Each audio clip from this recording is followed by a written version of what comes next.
Hello there, and welcome to Murder Most British. I'm Zach, the American around here. And I'm Rachel, the Brit. Vampire movies are probably my favorite ones, excluding the vampires who sparkle in daylight. No offense to anybody. Twilight. Yeah, well, I love the Vampire Diaries and the originals. Class was my favourite, obviously. Very, very fit. Vampire Diaries, Damon. Oh my god. He's just obsessed. You would just sit and watch all of them, like full, like the whole thing, all the seasons, all of it. Just binge the whole thing. Yeah, I don't binge drink. I binge watch shows. Oh my goodness. Well, I'm back to the United Kingdom. Yeah, had a lovely time in America, didn't you? Yeah. Still got to have. It was really nice. Drank some whiskey, smoked some cigars, and ate some really yummy Amish donuts. They made some really good donuts. You missed out on that one. Oh, you didn't bring me back any Amish jam. Sorry. Never mind. Well, this week we've got quite the dark one. So in West Lothian, in December, is a place of long nights. By late afternoon, the light is gone. The moors sink into shadow, and the villages pull tight against the cold. Curtains close, streets fall empty. Silence settles like a presence. In Fald House, a young man lived alone in a council flat, its walls covered with pale faces and sharp teeth, the TV looping endless horror films. He fed an obsession that blurred story and belief. And in the last weeks of the winter of 2002, old friends stepped inside. What followed was brutal and so strange it feels like legend. West Lothian sits between Edinburgh and Glasgow, two bright Scottish cities on either side. But in between, the land dips into something quieter. Old coal villages scatter across the moors, their lights thin against a wide, dark sky. Fald House was one of them. Barely 5,000 people living there. Many in council housing left from the mining era. The main street carried a co-op, a handful of pubs, and a bus stop. Beyond that, streets ended quickly into farmland, where mist clung close at night. It was the kind of place where you couldn't vanish without notice. Neighbours recognised each other's routines, nodded at familiar faces at the bus stop, passed gossip in the co-op aisle, and football clubs and Sunday services knitted the town together. Nights out meant one or two pubs, always full of the same voices. That closeness could feel safe, but it also left little room for different. In villages like Fald House, anyone who stood apart was noticed quickly. The village carried its history in plain sight. Old mining terraces stood along newer housing schemes, reminders of work long gone. At night, the disused rail lines and slag heaps seemed to hold their own shadows, places avoided by children who told stories of hauntings. Pubs remained the center of life, warm light spilling across the pavement, laughter carrying into the dark. But step just one street away, and the quiet returned, heavy and absolute. Well, in December, evenings fell early. By 4 o'clock, the light drained away, curtains closed. It was a place where movement slowed, and in the stillness, a young man like Allan Menzies could vanish into his own world, barely noticed, except by those who lived closest. Menzies was born in 1981, raised in Fald House from the start. His childhood was unsettled. His father spent years in prison, and his mother struggled with him at home. By his early teens, neighbors already knew him as volatile, quick to anger, sometimes even shouting to no one in particular. His behavior took him in and out of care homes, each return to the village marked by more distance from his peers. Well, in the early 1990s, there was little structured support for boys like Menzies. Temporary care placements broke the rhythm of schooling, each move cutting him further from ordinary friendships. He slipped easily into solitude, carrying sketchbooks filled with violent imagery and piling up second-hand VHS tape. Teachers remembered frustration, never able to draw him back into lessons, while neighbours simply saw a boy becoming harder to reach. Accounts from those who knew him as a boy suggest he was withdrawn, often sketching violent images in the margins of his schoolwork. He spoke less in class, but when he did, it was often about horror films, retold in graphic detail. Care staff who looked after him during his spells away from home later described him as restless, pacing corridors at night, whispering to himself. His world narrowed early, and those who knew him as a boy would later say the signs of obsession were already visible. School ended quickly. He left without qualifications, sliding into long days of unemployment. Friends came and went, but what stayed consistent was his obsession with violent films. Inside his flat at Aldhouse's Edge, Menzies built a private shrine to horror. Posters covered the walls, pale figures with the blood on their lips, creatures promising immortality, and stacks of VHS tapes gathered on the carpet, rewound again and again. Visitors described the flat as unsettling. Ashtrays overflowed, curtains rarely opened, and the glow of the television was the main light. Posters of vampires and horror characters filled the walls, their eyes catching even in dim lamplight.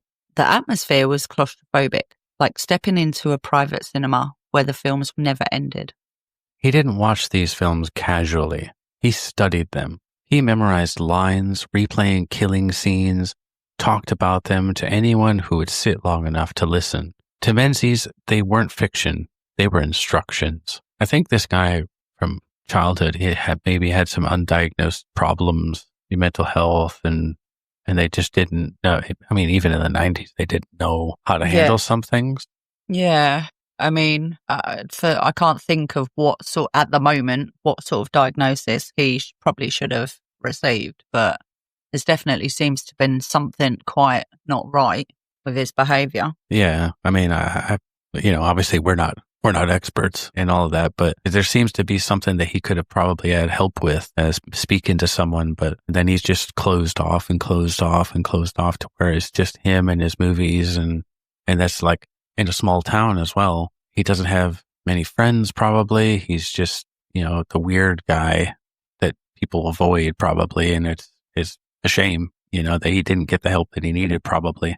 Yeah, I do think that isolation for children can be quite a, impactful thing, to be fair. But hopefully, let's see how the story goes. And I mean, it sounds like he had people go around there, so he has some sort of friends. But neighbours sometimes heard his temper rising, though, through the walls.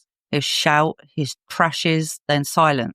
To the outside, he was another unemployed young man, wasting hours on movies. To those closer, there was something more unsettling. A man who believed those movies had meaning. Menzies had already been through Palmont, Scotland's main young offenders institution, after assault charges. There, he was remembered as erratic, angry, and obsessed with violent themes. By his release, nothing in Aldhouse had changed for him. By 21, he was still unemployed, still alone, still out in that council flat, curtains drawn, the flicker of horror films lighting his face. Outside, the village went about its business. Inside, his world narrowed, further, sealed off from ordinary life. So in comes Thomas McKendrick, known to everyone as Tam, but we're just going to call him Thomas just for the sake of clarity. He was 21 in 2002. He lived at home with his parents, worked casual jobs, and was a familiar face around Aldhouse. His nature was easygoing. His circle was wide. He was the type of friend people relied on, always willing to say yes, always ready to walk across town if someone needed company. In a village this size, the kind of trust mattered. Tam carried it easily, moving from house to house, friend to friend. While Menzies locked himself in a flat, Thomas drifted freely. Football matches, pub nights, rented films on a Friday. He was a part of the local rhythm, ordinary, grounded, and friendly. Yeah, so he was quite more sociable than Menzies. He had a reputation for being generous with his time, whether it was helping a neighbour, carrying shopping, or staying late at the pub to make sure friends got home safe. He supported the local football team, spent weekends with family, and was often seen cycling across the village. Yeah, Thomas, he seems like the total opposite of Menzies. Is just outgoing, free, has tons of friends, and goes out everywhere, while Menzies sits at home and just isolated, keeps absorbs himself films. to himself. In many ways, Thomas embodied the ordinary life of Fauldhouse, steady, social, and trusted by those around him. That made his visits to Menzies all the more striking. Two young men, alike in age but worlds apart in temperament. Well, Menzies and McKendrick had grown up in the same small orbit. Their bond was less about closeness and more about proximity. In a town like Fauldhouse, friendships formed by habit as much as by choice. It makes me think of like the goth girl and the Barbie girl being friends. You know what I mean? Like that sort of dynamic. Like, yeah, you wouldn't think that they'd be friends, but in a small town when there's not really many people, hey. I mean, you look at Wednesday, like some movies, do you know what I mean? You've got like the really kind of like just the opposite, complete opposite. It was a bit like us really as well, because we're quite opposite. Yeah. You're a chav. And I'm not. You're a chav, I'm a redneck. You're a very, very big nerd.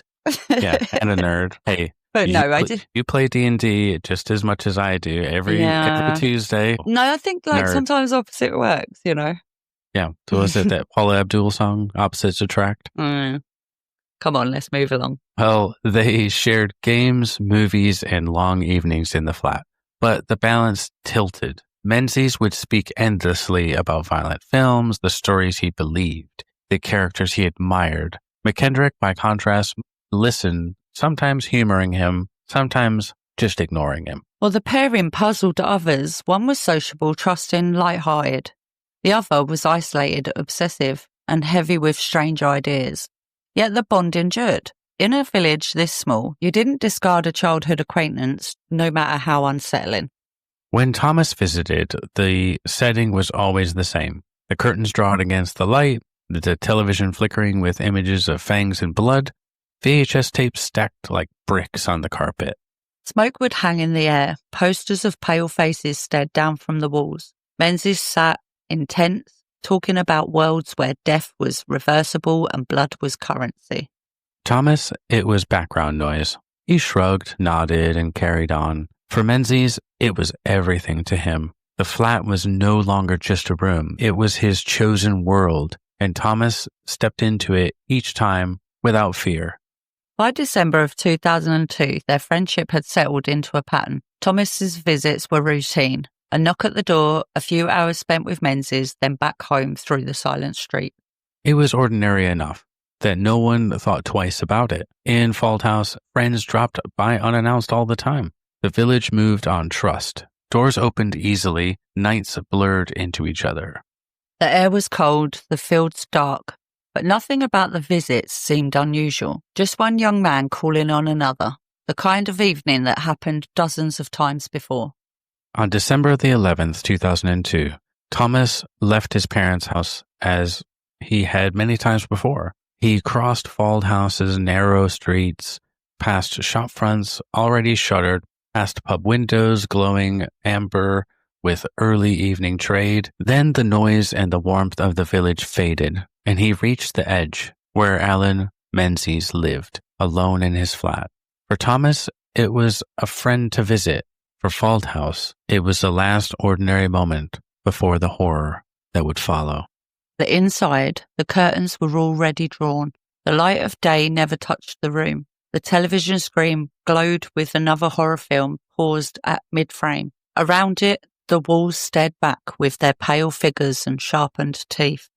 Thomas knocked. Menzies let him in. It was easy, automatic, no suspicion, no hesitation. The two young men had done this countless times before. They settled in. Conversation began as it always did, flickering between movies, games, and half-serious talk. But the air between them was different now. Thomas was in a room that belonged wholly to Menzies' obsessions, and Menzies' mood was heavy with them. As the time had passed, the conversation turned darker. Menzies circled back to vampires, to immortality, to promises made on screen. For Thomas, it was nothing new. He had heard it all before. But this time, his dismissal, shrugging, scoffing, cut deeper. Tension rose quickly. Menzies, isolated in his beliefs, decided the moment had come. He accused Thomas of mocking him, of betraying the faith he had built in these violent fantasies. began as words shifted into movement. In that small flat where shadows pressed close and silence thickened, the approach was sudden. Menzies reached for a hammer. The air cracked with the first blow. What had been a routine visit became an eruption. The hammer fell again and again, about 10 strikes, driving Thomas back into the cramped space. Then came the knife. The blade rose and fell in a frenzy. 42 stab wounds delivered. Thomas tried to resist, tried to push past, but the assault was relentless, carried not by reason, but by fixation.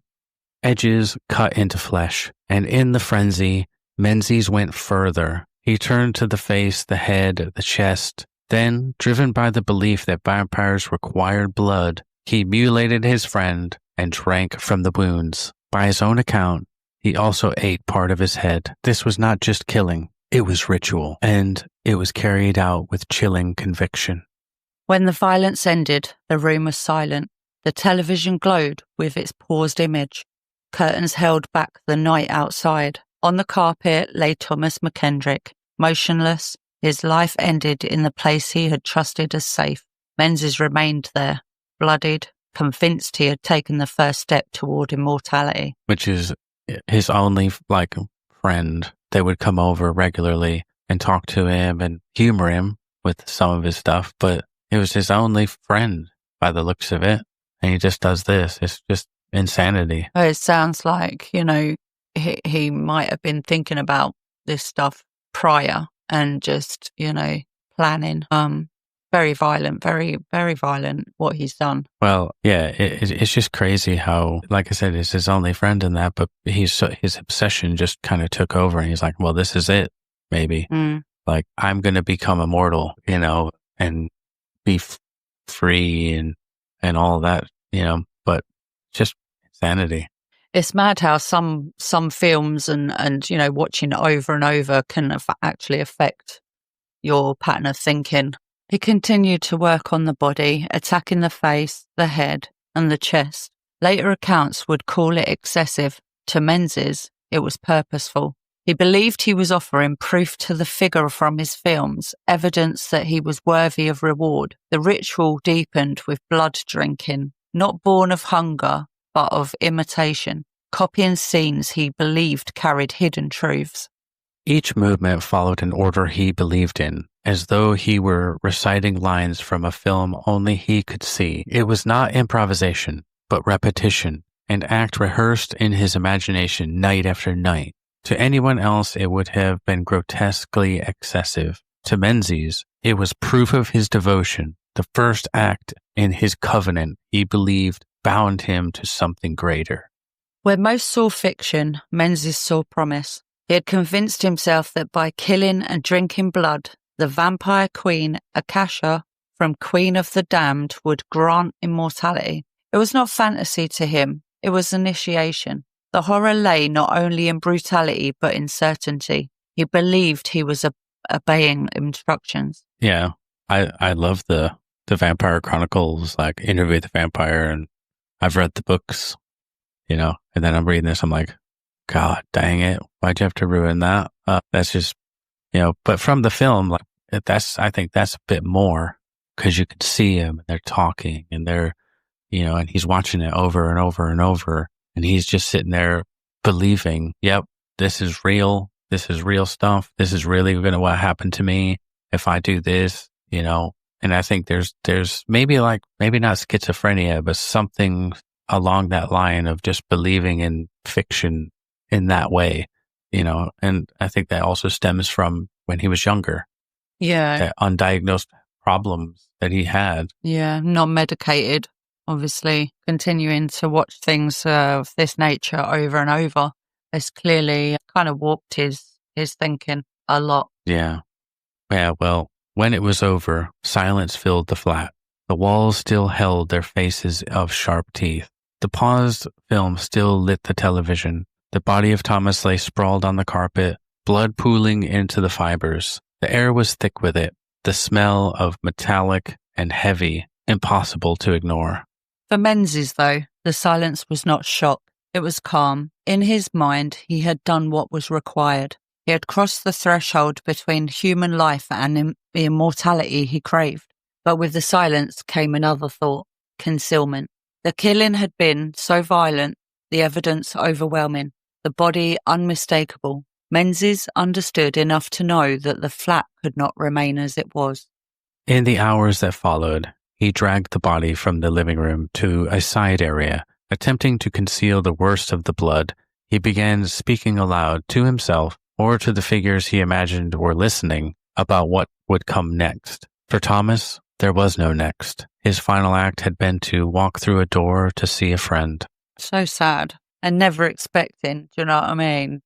Never in the million years would you expect to go visit a friend and they do something like this to you. It's just horrendous. Yeah, you're not going to be like on guard or thinking, oh, this guy's just going to jump out and hit me with a hammer.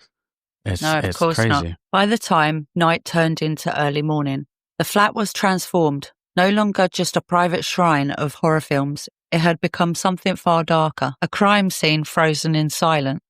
Curtains sealed the room off from the outside world. The television still glowed faintly, its flicker casting light over the horror left behind. On the floor, Thomas's body bore the marks of a killing carried out with rage, ritual, and conviction. The violence was extreme, the mutilation shocking, and yet beyond those walls, Foldhouse slept on, unaware of what had taken place. Menzies remained inside, his clothes stained, his breathing slowing as the frenzy ebbed. For him, the act was complete. Proof offered, a step toward that immortality he imagined. For the village, the silence still held. No one yet knew the friendship had ended in blood, or that a story was beginning that would haunt Foldhouse for years to come. On the other side of those walls, the village carried on in ignorance. Pub doors closed, buses rattled down dark roads, families locked up for the night. No one imagined that inside a single flat, a ritual had been written in blood, a secret that, for now, belonged to Allan Menzies. That night closed, not with the noise, but with the flat that seemed to hold its breath. The immediate aftermath was still, and the horror, for now, was contained inside those four walls. When Thomas failed to come home, his family grew worried. Days had passed without word. By December's end, police inquiries had narrowed towards Foldhouse, and Allan Menzies' flat became central. Inside, the flat carried the traces of violence. The carpets were stained, the furniture splattered, and heavy curtains sealed in the metallic tang of blood. What could have been a small living room felt like the aftershock of brutality. Blood-stained knife was recovered, along with sections of carpet cut away where the stains ran deepest. Beside the television stood a stack of horror videotapes, many steeped in vampire lore, each logged as evidence. Even the posters stripped from the walls, their pale faces and dark eyes staring out, were taken in, reminders of the world Menzies had surrounded himself with. Each item was logged and sealed in evidence bags, part of a catalog that grew page by page. Photographs were taken of every wall, every surface, before anything was lifted. To the investigators, it was routine procedure, but in this flat, the routine carried a grotesque weight. The items were banal: tapes, posters, a knife, yet each now carried the imprint of obsession and violence. Investigators moved quickly into the community. Neighbours recalled hearing noise on the night that Thomas had vanished, raised voices, dulled thuds, but no one intervened. In Foldhouse, sounds of arguments were common. Nothing seemed unusual enough to call in. Others described Allan Menzies' life in recent months: isolated, unemployed, obsessed with horror films. One recalled him standing in the street shouting to himself days before Thomas disappeared. Another said visitors were rare, except for Thomas. Okay, now I'm going towards schizophrenia, maybe undiagnosed schizophrenia there. If he's in the street shouting to himself, or like hallucination type. Yeah, it's just like enveloping his life, and he's I suppose it depends on what he's shouting. If he's shouting to himself or like directly to himself, or whether he was shouting at somebody that wasn't there, if you know what I mean. So very, very, it's a shame that no one picked up on traits that, through his childhood and stuff like that. I would think nowadays, people be like, do you need some help? Do you need, and like mental health team would come and try to help work with him and stuff. Not obviously that's barring his own cooperation, but at least he would have been sort of on a radar of violence and mental health and stuff. And people could be more, I'd say prepared maybe, or aware of things. I think people are a little bit more observant of other people's behaviours and odd behaviours nowadays. It's a shame that them oddities that people obviously observed in him didn't trigger a kind of like a worry, oh, we need to find this person a little bit of help because something's not quite right. But these impressions were pieced together into a portrait of a young man spiraling into private fantasy. Among friends, the picture sharpened. Several remembered Thomas saying he was heading to Menzies flat that day that he vanished. Others said that Menzies often spoke of vampires, specifically of Akasha from the Queen of the Damned movie. He claimed, they said, that immortality could be won through killing and blood drinking. Most dismissed it as dark talk, the kind of banter one didn't really take seriously. But with Thomas missing, those words now seemed like warnings ignored. Well, in 2003, forensic capacity in Scotland was still developing. DNA analysis was available, but slower and less routine. Small-town cases often relied on visible traces, blood spatter, fibres, and physical recovery of objects. CCTV, which might later map movements, was almost totally absent in rural villages. A bus stop or a shop might hold a camera, but residential streets like those in Falthouse had none whatsoever. Phones were common, but the GPS was not tracked. Records showed calls and texts, but not the location and when they were sent or received. Yeah, back in them days, obviously you didn't have GPS tracked phones and all the technology that we have now. But this meant that investigators deepened heavily on witness statements and the physical environment of the crime scene. In this case, the flat itself and what was later found beyond it had to do the talking. As evidence accumulated, Menzies became the clear focal point. Thomas had told others he was going to visit him. Neighbors placed noise at the flat that night, and the objects inside reflected not chance, but fixation. And before long, investigators, their search widened past the flat itself toward the surrounding woodland, where they would uncover the most decisive evidence of all. Well, in January 2003, weeks after Thomas's disappearance, the search widened beyond Fauldhouse's streets. Investigators scoured the surrounding woodland, dense patches of trees where locals walked dogs or cut across fields. It was there, beneath frozen ground, that they found what they had been looking for. In a shallow grave, partially concealed by earth and leaves, lay the body of Thomas McKendrick. Woods near Fauldhouse were bare that winter, branches stripped and the ground hard with frost. Even so, the grave was shallow enough that disturbed soil was visible. The covering of leaves looked clumsy, as though dragged together in haste. For investigators picking through the cold earth, there was little doubt the concealment had been hurried, almost careless, as if belief in the ritual outweighed fear of discovery. Investigators established that the body had not been carried by hand. Instead, it was loaded into a wheelie bin, rolled out of the flat, and taken toward the woodland. From there, it was dragged to a shallow grave less than a mile away. The method was clumsy but effective enough to hide the killing for several weeks. The burial site was rough, hurried, and its concealment incomplete. Soil had shifted. Frost had not yet closed over the disturbed earth. To investigators, it confirmed what the flat had already suggested. A killing had taken place, followed by an attempt at concealing that killing. The body was lifted from the shallow grave and taken for examination. Multiple stab wounds and blunt force injuries were recorded. It was noted that the mutilation was extreme. The burial site itself, photographed, mapped, and documented in detail. The grave was less than a mile from Menzies' home, close enough to underscore the link. News of the discovery had travelled quickly through the village.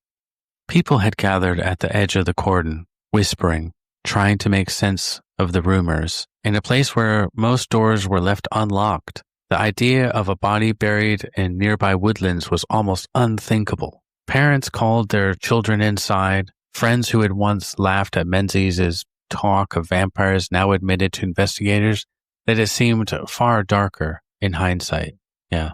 Hindsight's 2020, you know. Hindsight's a beautiful thing because, you know. You're like, oh, well, this guy was mentally ill, you know. Well, no shit. Yeah. He's out in the street shouting at himself or to someone. He's obviously struggling. He's isolated. He just talks about dark shit all day. Yeah, and the killing and vampires. Yeah, over and over. It's like, and not talking about any other topic. You know, that's the big flag. Yeah, that's all he talks about. And you think, maybe there's a fucking problem here. You know, maybe some mental health professional needs to come and see him. Yeah, I definitely think that, you know, noticing somebody's fixation on just one topic is a very, very big red flag and, you know, should have been approached with checking him, you know, trying to sort of get a feel of what's going on in order to try and have some help get involved. But with Thomas's body recovered and the evidence trail clear, attention fully converged on Allan Menzies. Witness accounts placed Thomas with him on the last day he was seen. The flat held physical traces of violence, and now the woods carried proof of concealment. At this point, the case was no longer about whether something had happened, but about capturing Menzies himself and pressing him to account for it. Menzies was arrested in Faldhouse and placed under caution. Reports described him as calm, detached, and almost indifferent to the seriousness of what he faced. He did not deny the killing. Instead, he began to speak about why he had done it. In interviews, Menzies gave an account that chilled even experienced investigators. He admitted drinking his blood, and he had also admitted to eating part of his head. Grim. Those present later described him as calm, almost detached, as though recounting routine. He spoke about stabbing Thomas, then strangling him, in a flat voice with no trace of hesitation. When he described drinking blood and eating part of the head, he leaned forward, insisting that it had been necessary. To the officers, it was less the words than the conviction behind them that unsettled most. He did not seem confused. He seemed convinced.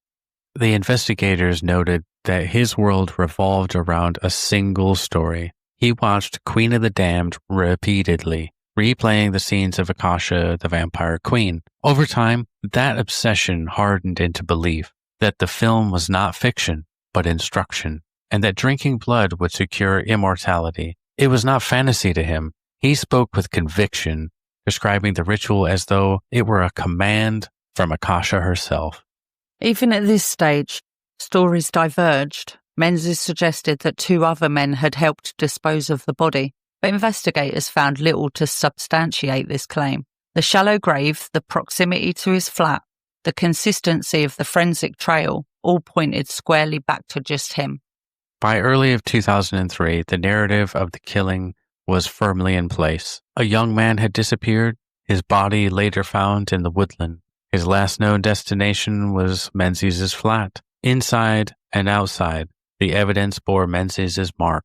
Well, in September 2003, the Menzies appeared at the High Court in Edinburgh, charged with the murder of Thomas McKendrick and with attempting to defeat the ends of justice by concealing the body in the woodland. The jury were confronted with something almost theatrical, violent stage-like ritual, steeped in blood and bound to a fantasy of vampires. Prosecution opened with the physical evidence. Jurors were shown photographs of Menzies' flat, where heavy staining covered the carpet and furniture. A blood-stained knife was identified as the murder weapon, while sections of carpet cut away from the floor demonstrated the scale of blood loss. The shallow grave where the body was recovered was mapped on screens, disturbed earth less than a mile from the flat. Jurors were also shown the items taken from the room itself, a stack of vampire-themed tapes beside the television, and posters depicting pale, otherworldly faces. The Crown argued that these were not mere background clutter, but symbols of a violent obsession. Several witnesses came to testify about Menzies' state of mind. Friends recalled, well, I'm not sure how many were like friends, but most likely neighbors and just people that knew him. Or he would just talk to him, be like, hey, have you heard about Akasha, the vampire queen? Yeah. That seems like that's all he talked about and wanted to tell anyone about, But friends recalled him speaking often of vampires and, of course, obviously the Akasha from the Queen of the Damned, and of immortality promised through blood. One told the jury, quote, "He said if he killed, he would live forever."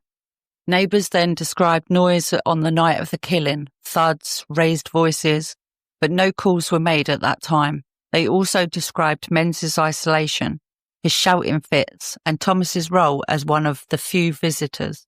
The jury heard that Thomas had told friends he was going to visit Menzies that day, but that he disappeared. This became the last sighting about 12:30 at night, the final timeline marker. The Crown's case was direct. Menzies had killed his friend in a frenzied attack, mutilated him, and drank his blood, and then concealed that body in a shallow grave. The evidence was framed not only as proof of murder, but as a glimpse into motive, obsession with vampire lore, fixation on Akasha, and a belief in immortality through ritual killing. The defense tried to steer the jury towards diminished responsibility.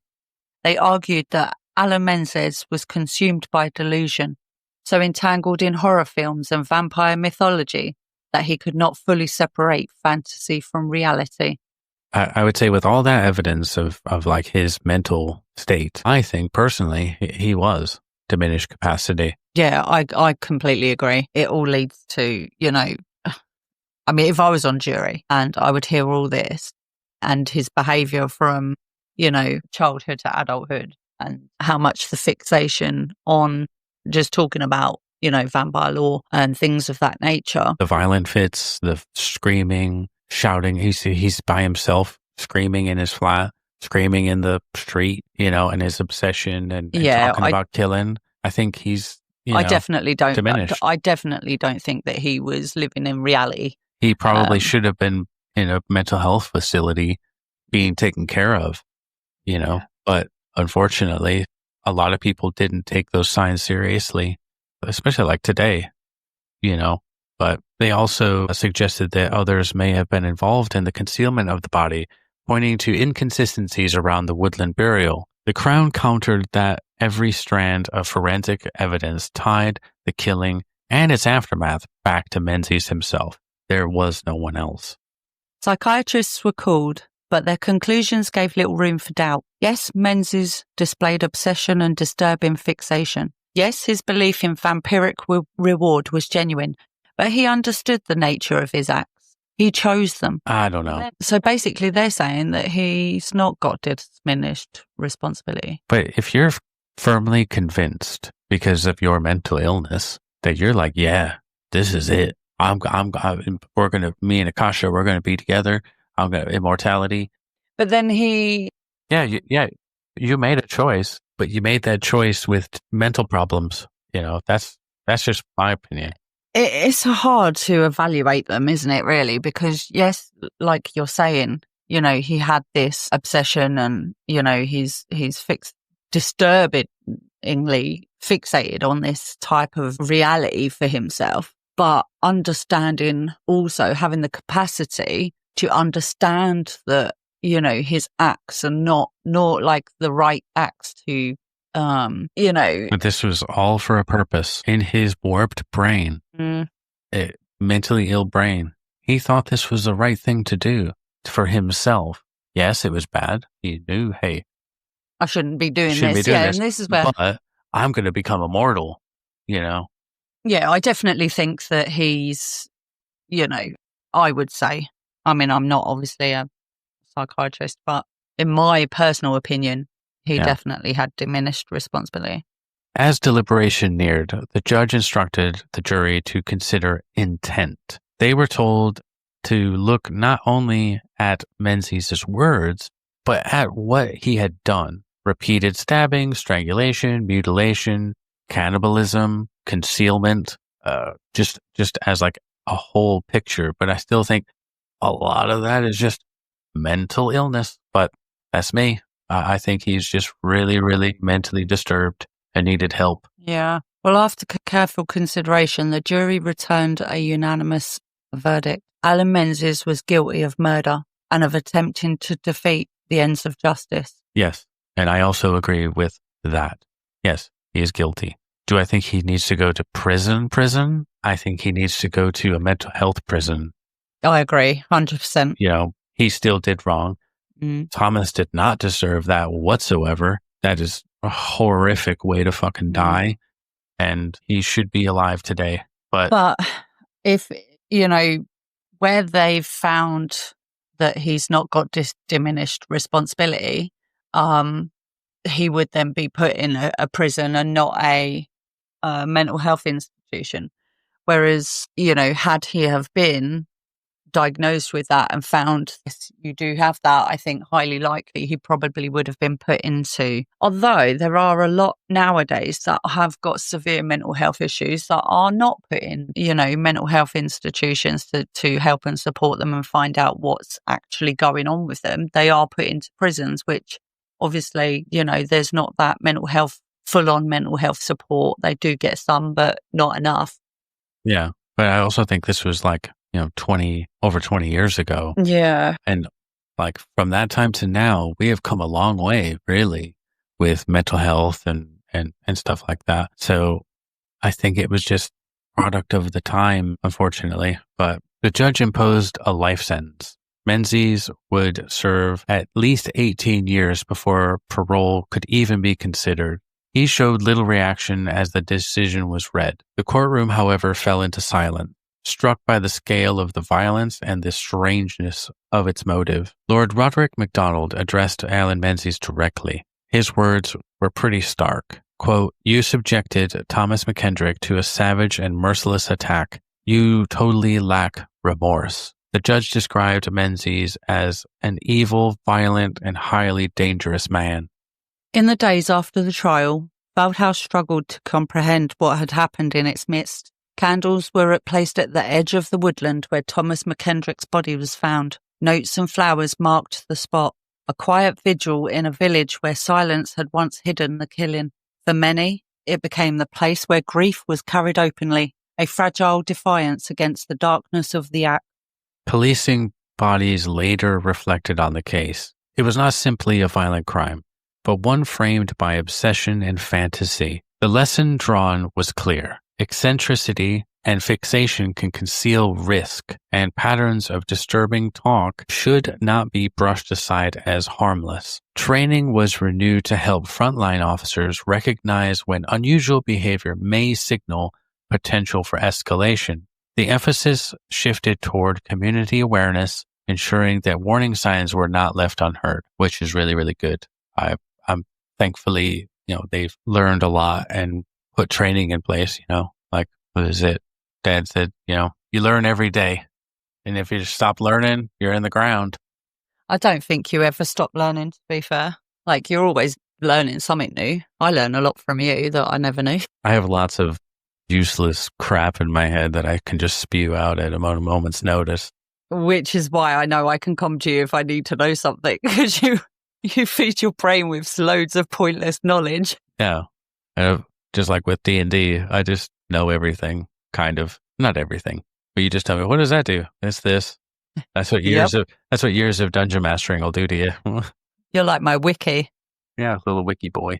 Well, later reviews stressed the need for closer ties between the police and mental health services. Cases like Menzies showed how obsessive beliefs could escalate when left unchecked, and how communities often normalised troubling behaviour until it was too late. The call was for earlier recognition, not just of crime, but of risk before it turned fatal. From the McKendrick family came words that cut deepest. Quote, "Tam always believed in friendship.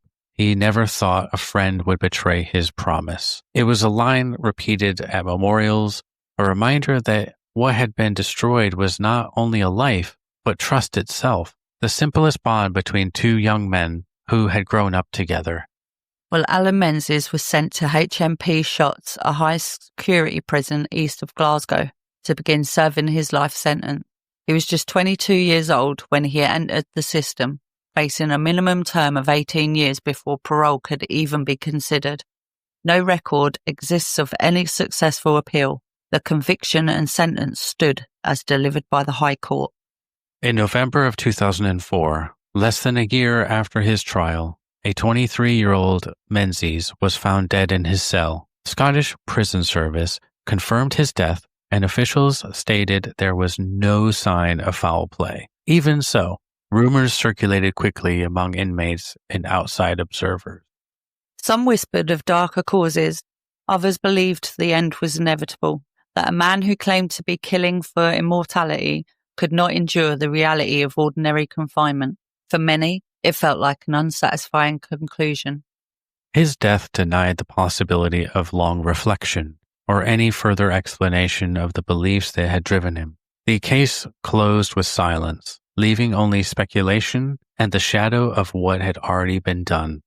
The legacy left behind is stark. A young man convinced he was killing for immortality ended up with nothing but confinement and an early grave. For Foldhouse, the story remains a cautionary legend. One winter night when horror stepped across the line from fantasy to reality. Well, that was the Vampire of West Lothian, Allan Menzies. That was pretty grim. Yeah. Obviously, I don't read some of these before I record them with you, so it's just grim. Like eating somebody's body or the parts of their head. Yeah. That is just disgusting. Yeah. This whole case was crazy. Like, you don't like to Hannibal Lecter, like Silence of the Lambs? God, no, I think I watched that once, never again. I didn't. I'd ate his liver with a fava beans and an ice can. Trust you. Horrible. Lovely. But no, just so tragic for Thomas and his family. Young guy to just go and visit a friend, or that he saw was a friend, and just horrendously got killed in the way that he got killed. It's just disgusting. Yeah, friends since they were kids and that, and just trying to be a friend to him and be. I think it was like also to be an outside person, to be like, hey man, I'm wondering how many times that Thomas was like, hey man, come out with me, come to the pub with me. Yeah, and try to encourage him to sort of do something more normal. Yeah, and he's just so obsessed and so deep in his fantasy that he just couldn't get out, and just ended up doing something just absolutely horrific. But yeah, not good. Guys, if you like that episode and want to listen to, if you haven't already, any of the others, please follow us. Also give us a like, a comment, and give us a 5-star rating, because it helps us with the whole algorithm, other than letting other people find us. Find us at Murder Most British on Instagram and TikTok, and MMB Podcast on Facebook. We also have a link tree for everyone to follow us down below in the description. So until next week, stay safe and stay curious. Take care.